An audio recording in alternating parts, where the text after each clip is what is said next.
बिस्मिल्लाहिर्रहमानिर्रहीम। आप देखें इन्फॉर्मेशन विद शाकिर। मैं इस वक्त लाहौर के मस्ती गेट के पास मौजूद हूँ। एक ऐसे घर के बाहर मौजूद हूँ जो 400 साल पुराना है। इस घर के अंदर कब्रिस्तान है। इस घर के अंदर जो मकीन हैं वो इसी घर में दफनाए जाते हैं। इसके साथ साथ इस घर की एक अहम बात यह भी है कि इस घर का हर मकीन जो है वो 100 साल से ज़ायद की उम्र पाता है, उसके बाद जो है उसकी वफ़ात होती है। इसके साथ साथ अगर कोई मर्द फोत हो जाता है, यानी अगर खामद फोत होता है, तो उससे अगले दिन उसके कुलों पर उसकी बीवी जो है वो वफ़ात पा जाती है। इस घर की एक और अहम ख़ासियत यह है कि इस घर के अंदर 400 साल पुराना दरख्त मौजूद है और इस घर के जो मकीन हैं वो इस घर में ही रिहाइश पजीर हैं। हज़रत डॉक्टर अल्लामा इकबाल की अगर हम बात करें तो इस घर से उन्होंने तालीम हासिल की और उनकी तालीम के सिलसिले के हवाले से भी हम आज बात करेंगे। आज हम पहुँचे हैं मस्ती गेट के पास, ये घर मौजूद है और इस घर के अंदर कब्रिस्तान है। इस घर के अंदर मकीन जो हैं वो रिहाइश पजीर हैं। हम आपको ये सारे मनाज़र जो हैं वो आज दिखाएंगे और इस घर के जो मकीन हैं सैयद आतिफ़ हुसैन शाह, हम उनसे बात करेंगे और आपको तमाम तफसीलात जो हैं वो आप बताएँगे। आइए हमारे साथ। पुष्ट जो है वो इस घर में रिहाइश पजीर है और इस वक्त आप अहाते में देख सकते हैं कि यहाँ पर बहुत सी जो हैं वो कब्रें मौजूद हैं। यानी ये घर है, बिल्कुल घर के साथ जो है वो कब्र है और ये दरवाज़ा है। और इस घर के जो 8वीं पुश्त यहाँ पर रिहाइश पजीर है, इस घर के जो मकीन है हम उनसे बात करेंगे। सैयद आतिफ़ हुसैन शाह साहब यहाँ पर जो हैं वो इस वक्त देखभाल कर रहे हैं, तो हम इनसे बात करते हैं जैसे ही वो बाहर आते हैं। अस्सलाम वालेकुम शाह जी, क्या हाल है, कैसी तबीयत है? अच्छा शाह जी, इस घर के अंदर जो है वो कब्रिस्तान है, ये हमने पूरे लाहौर नहीं बल्कि पूरे पाकिस्तान में कहीं नहीं देखा। इसकी क्या वजह है कि आपने घर के अंदर ही जो है वो कब्रिस्तान बना लिया? वजह ये है कि सबसे पहले तो इधर ना बाबा जी जो से थे उनको ये जगह मिली, तो उसके बाद बाबा जी ने इधर लोगों को बड़ा मुसलमान भी किया और लोगों को दीन के रास्ते में लेके आए। बाबा जी का नाम पूरा? सैयद फजल हुसैन शाह साहब जो से हैं वो इधर ही आए और उन्होंने आके सबसे पहले इधर बैठे, तो उनके बाद उनको ये जगह मिली। तो जब उनका इंतकाल हुआ तो सबसे पहले वो ही तफहीम पे, तो जब वो हुए तो उनके बाद उनको बेटा था, जब उनकी शादी हुई तो उनके बेटे की ख्वाहिश थी कि मैं अपने बाप के पैरों में जो सा ना मुझे दफन किया जाए। यानी ये ख्वाहिश हो गई कि नस्ल दर नस्ल के हर बेटे की ख्वाहिश थी कि वो अपने वालिद के कदमों तले जो है वो उसकी तदफीन हो, और आज आपकी 8वीं पुश्त है। तो इस घर के हवाले से ये मशहूर है कि इस घर के अंदर एक तो कब्रिस्तान है, दूसरा यानी अगर कोई मर्द फोत होता है तो उसके बाद जो है उससे अगले दिन वो औरत फोत हो जाती है, और अगर कोई औरत फोत होती है तो मर्द फोत हो जाता है। तो हमें कुछ बताएंगे इसके हवाले से, साथ कब्रिस्तान का भी हमें थोड़ा सा बताएं कि वो कौन सी कब्रें हैं जिसके बारे में ये चीज़ें मशहूर हैं। जी बिल्कुल ऐसे ही है कि सबसे पहले तो मेरी दादी माँ जिनको मैंने देखा हुआ है और उनकी वफ़ात हुई, तो उसके बाद उनके कुलों के बाद जब दूसरा दिन हुआ तो मेरे दादा बू ने दुआ की, अल्लाह पाक मेरा इस दुनिया में अब दिल नहीं लगता तो मुझे भी ना उठा ले, तो वो बिल्कुल दुआ कबूल हुई। तो दादा बू की वफ़ात, ये आपके दादा बू हैं और साथ आपकी दादी। अच्छा, ये तारीख़ भी लिखी हुई है कि पीर के रोज़ जो है वो इनकी वफ़ात हुई और फिर जुम्मे वाले दिन, कुलों वाले दिन जो है वो आपकी दादी वफ़ात पा गई। तो इसके साथ साथ और भी हैं? बिल्कुल, ये मेरे फूफा जी हैं माशाल्लाह, इनकी काफ़ी उम्र दराज थी और ये वफ़ात पाई तो इनके बिल्कुल कुलों पे ये भी वफ़ात होगी। इन्होंने भी दुआ की कि अल्लाह पाक मेरा दिल नहीं करता, तो ये इनकी भी ऐसे ही वफ़ात होगी। बिल्कुल जी, ये इस घर के जो मकीन है उनकी मोहब्बत है एक दूसरे के साथ, और इस मोहब्बत का आप देख सकते हैं अमली सबूत कि एक शख्स फोत होता है तो उससे अगले यानी कुलों वाले दिन जो है वो दूसरा शख्स फोत हो जाता है। अच्छा, मुझे ये बताएं कि इस घर के हवाले से एक चीज़ ये भी मशहूर है कि 400 साल ये पुराना घर है और यहाँ से जो है वो बहुत से लोग जो हैं वो मुसलमान हुए। एक दीनानाथ की स्टोरी है, वो क्या स्टोरी है, और वो फिर उसके बाद बाबा जी की बशारत के बाद जो है वो उस राजा बने थे। जी बिल्कुल, बाबा जी की बशारत से दीनानाथ राजा बने। उसके बाद रजीत सिंह ने इस चीज़ को माना नहीं, तो उसने कहा कि मुझे तो पहले पता था। तो जब रजीत सिंह ने माना, फिर रजीत सिंह ने इधर पैरोकार बैठा दिए कि बाबा जी के पास पैरोकार 3 बैठेंगे, जो बाबा जी सुबह से लेकर शाम तक गिफ्तगू करेंगे मेरे दरबार में सुनाया जाए। तो रोज़ पैरोकार आते और वो इतना जेवरात और सोने और ताज बाबा जी को बनाता रजीत सिंह, जो बाबा जी लोगों को तकसीम कर देते। और बाबा जी ने इतने सैकड़ों लोगों को मुसलमान, हिंदू और सिखों को मुसलमान किया। बाबा जी खुद हाफिज़ कुरान थे, और जब वो सियालकोट से इधर आए तो उन्होंने जब इधर आते सार पहले ऐनक साजी का काम किया, फिर वो मजलूम हो गए, फिर उसके बाद लोगों को फैज़ पे आ गए। तो जो दीनानाथ था उसकी क्या कहानी है, वो कैसे महाराजा राजा बना?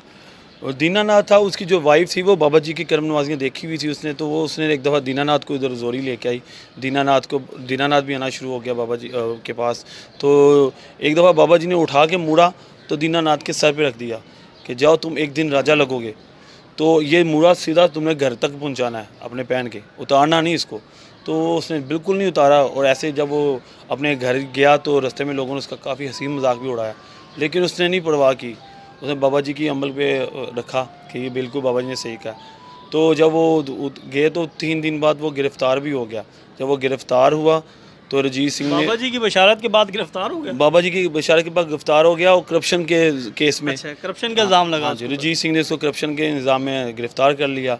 उसकी बीवी बागी बागी आई कि बाबा जी ने, आपने तो कहा था कि राजा लगेगा, ये तो रजीत सिंह ने इसको गिरफ़्तार करवा दिया। तो बाबा जी ने कहा उससे कहो कि मेरा हिसाब क्या, और मैं बेगुनाह हूँ, ठीक है, मेरी जो 100 शर्फियाँ आपकी तरफ निकलती हैं। तो ऐसे ही ना उसकी बीवी ने ना दीनानाथ को ना जेल में बताया कि बाबा जी ने तो ये बताया है, ठीक है, कि ये जो रजीत सिंह है तो शोर भी मचाओ, और ये बात बताई है। तो ऐसे ही वो 3 दिन बाद परेड के बाद ना रजीत सिंह जब परेड से अपने किले के अंदर दाखिल हुआ तो दीनानाथ ने शोर मचाना शुरू कर दिया कैद खाने से कि मैं बेगुनाह हूँ, मेरा हिसाब करो, मैं बेगुनाह हूँ। तो रजीत सिंह ने कहा ये कौन शोर मचा रहा है? उसने कहा ये दीनानाथ पटवारी है, ये शोर मचा रहा है। तो दीनानाथ को दरबार में पेश किया गया।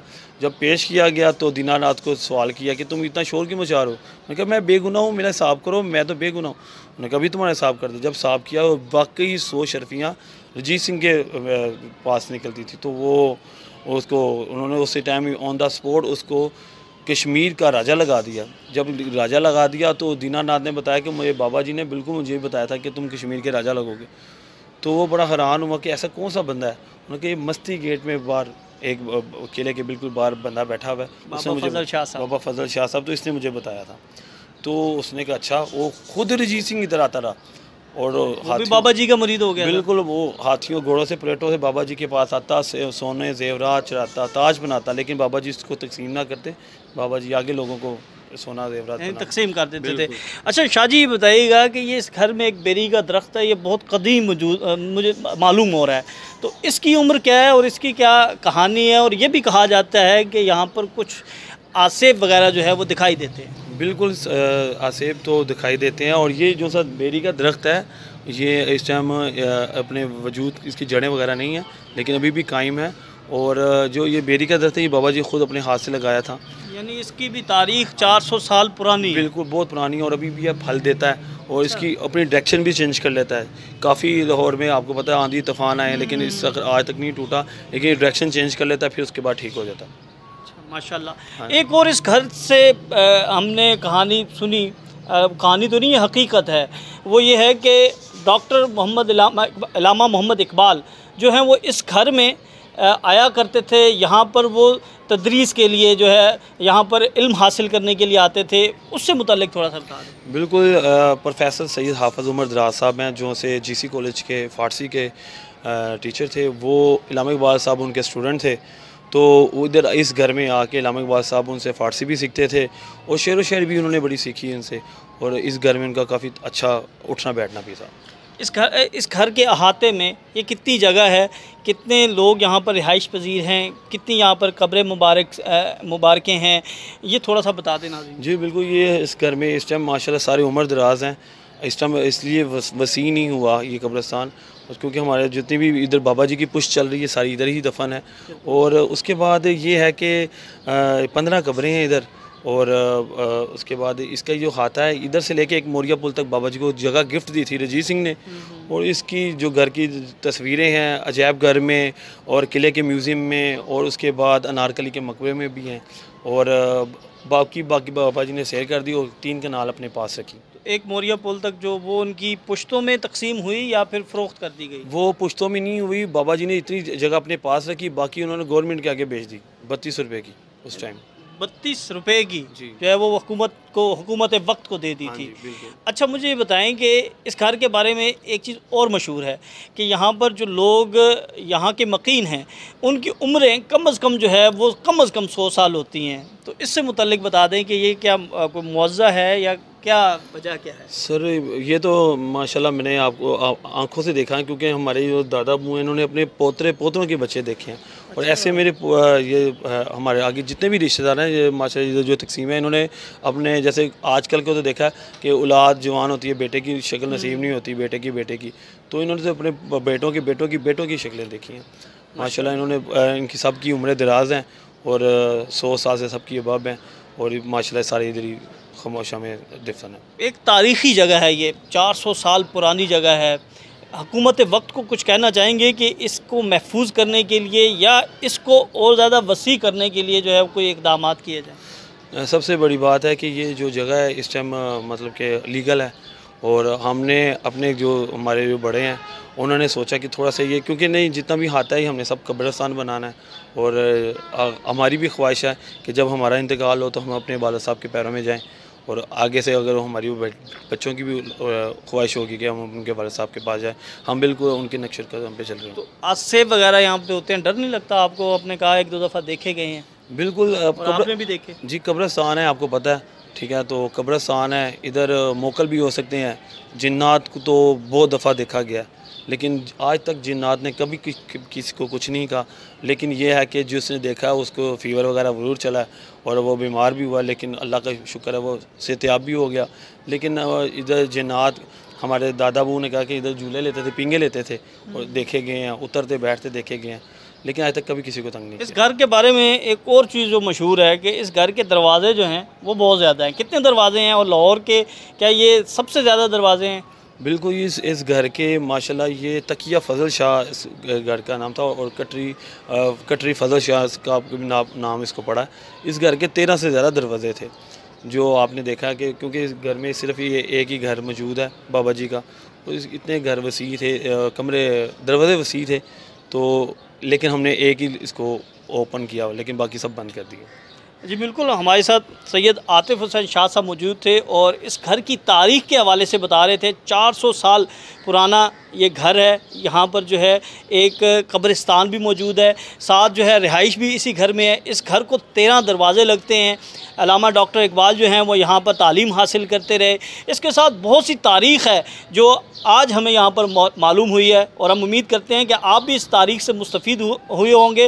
और अगर आप भी यहाँ पर आना चाहते हैं तो मस्ती गेट के साथ बड़ा मशहूर ये घर है, यहाँ पर आकर आप भी जो है इस तारीख़ को देख सकते हैं। और हुकूमत वक्त को भी चाहिए कि इस तारीख़ को महफूज करने के लिए जो है इक़दामात करें, ताकि हमारी आने वाली नस्लें जो हैं वो इस तारीख़ से जो है वो इस तारीख़ को देख सकें। हमें बताइएगा कि आपको वीडियो कैसी लगी और कमेंट सेक्शन में ज़रूर बताइएगा। हमारा चैनल सब्सक्राइब कर लें। अगली वीडियो तक के लिए हमें इजाज़त दें, फिर मुलाकात होगी। अल्लाह हाफ़िज़।